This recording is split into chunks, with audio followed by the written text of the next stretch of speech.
Hi there, my name is Tim Rougeau, and I'd like to tell you a little bit about my family business. For the past 115 years, my family has owned a business, a moving business, out in western Massachusetts, in North Adams. It's been family-run, very small business, one truck most of the time. And I want to tell you a little bit about it because I think it's got some funny things. First of all, it was started by my great-grandfather, who passed it down to my grandfather, who passed it down to my father and my uncles. And the three of them have been the three crazy clowns on that moving truck for the past 35 years. My Uncle Norm, who is in his early 70s, he's 73. He retired about 4 years ago. My Uncle Ken is still working. He's the middle one. He's 69. It's just pretty amazing, considering he's 69 and still moving furniture. And my father's the youngest of the bunch. He's 60. And I have worked with them for 8 years now, all through college, all through high school. And I want to tell you a few stories about them. My first summer working on my father's moving truck was the summer of 1998.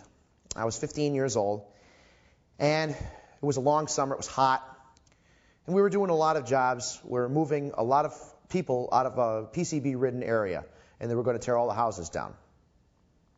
And we were all moving them to one street. And this one street we were going into, we were moving somebody out of, actually. And we had to go down and take a washer and a dryer out of the basement. So I went downstairs with my pair of pliers to disconnect the washing machine. I couldn't believe what I saw. I have never seen so many appliances rusted out that didn't work in my entire life in such a small area. Coupled with that, as I called the appliance graveyard, was a bunch of cobwebs that must have been made by the biggest spider to ever live. They had clothes hanging on a clothesline down there that were absolutely covered in spider webs. It was disgusting. And then a bathroom down there that was absolutely filled with cobwebs. Not to mention the fact that this house was probably the dirtiest place I've ever been in my life. And, you know, it's those kind of jobs that stick out in your mind. These jobs that are absolutely 100% disgusting. And I remember my father saying after we got done the job, "Boy, I'm never going to move this woman again. If she wants to move, she can call somebody else." Well, 3 years later, she called again, and my dad took the job, and we showed up. And there she is. I said, "Dad, I thought you were going to do this again." He said, "Well, I'll do anything for $1." Another moving story. I was not here for this one. About 10 years ago, my dad and my uncles were moving an older woman, and they were carrying something off the truck, and one of them was backing up. They had one on the other end going forward, and my Uncle Ken was standing there watching them, making sure that they didn't trip off the ramp or trip on the stairs or whatever. And the woman was standing right behind my Uncle Norm, who was walking backwards. And there was also, on the floor next to her, a garbage bag. So my Uncle Ken says to my Uncle Norm, "Hey, Norm, look out for that old bag back there." And the woman gets offended. She says, "Oh," and my Uncle Ken says, "Not you, lady, the other old bag." This next story it concerns me, and it concerns the first summer that I worked on the truck in 1998. We're moving a safe, and we have a ramp that goes from the truck. We can put it, it's about 12 feet long. We can put it directly from the truck over onto a porch or over onto a set of stairs or whatever that we have to do. And we were moving a fairly large safe. And me being the young, stupid kid that I was, I didn't know what I was doing, really. I'd been working for about a month. And I was backing up, making sure that this safe, first of all, didn't run over anybody. Second of all, didn't fall on anybody and stayed on the ramp. Well, stupid me, looking out for the safe instead of myself, walked directly off the truck. I just stepped right off and fell onto a concrete stairway. Came this close to missing my head. I couldn't believe it. It was a wrought iron rail on the side of the staircase, and I came this close to hitting my head. I can't believe I'm not dead.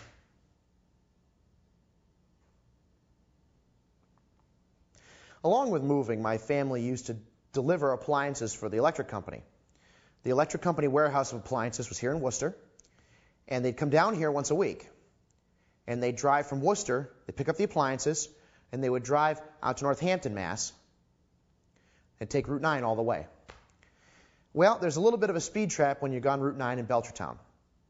And my uncle, who went through there once a week, got stopped for speeding every single time he drove through Belchertown. Now, my uncle, he is not a fast driver. He drives like a little old man.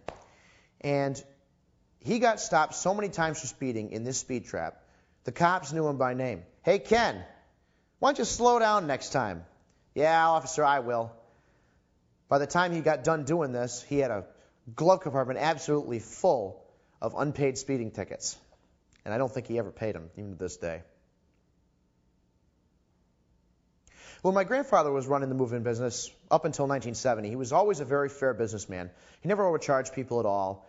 He undercharged them. He really didn't get enough money for what he did, for the kind of work that he did. But he always had a keen sense when somebody was going to screw him out of money. So there was this one particular job he just had a feeling. And he says to my father, why don't you leave that dishwasher on the truck? I have a bad feeling about this guy. So my dad says, okay. And my grandfather goes in to get paid at the end of the job. Well, the guy says to him, well, Ted, I was going to screw somebody today. It might as well be you. And Ted says, you're not going to screw me. I get your dishwasher on a truck. Well, the guy never paid, but my grandfather was able to sell the dishwasher and get paid for the job. Just another keen sense from my grandfather, was able to tell when anybody was going to screw him out of money. It was like a sixth sense for him. Hey, get hurt, did you? It's just a trade working in. That's what he always used to say. Yeah.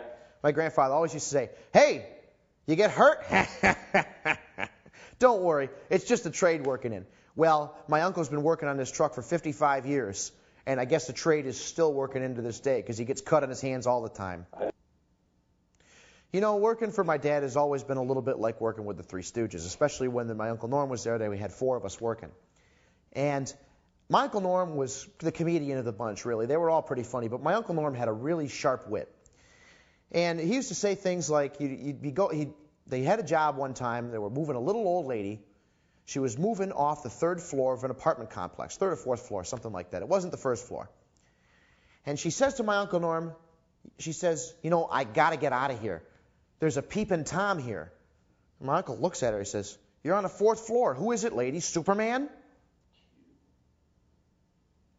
You know, my grandfather used to be a little bit witty himself.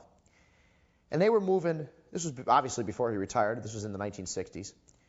They were bringing a refrigerator upstairs. And the woman they were moving had big fucking tits. And she was leaning over the railing of this stairway. And Ted gets up to the top of the railing, and she's leaning over. She's got her tits in his face.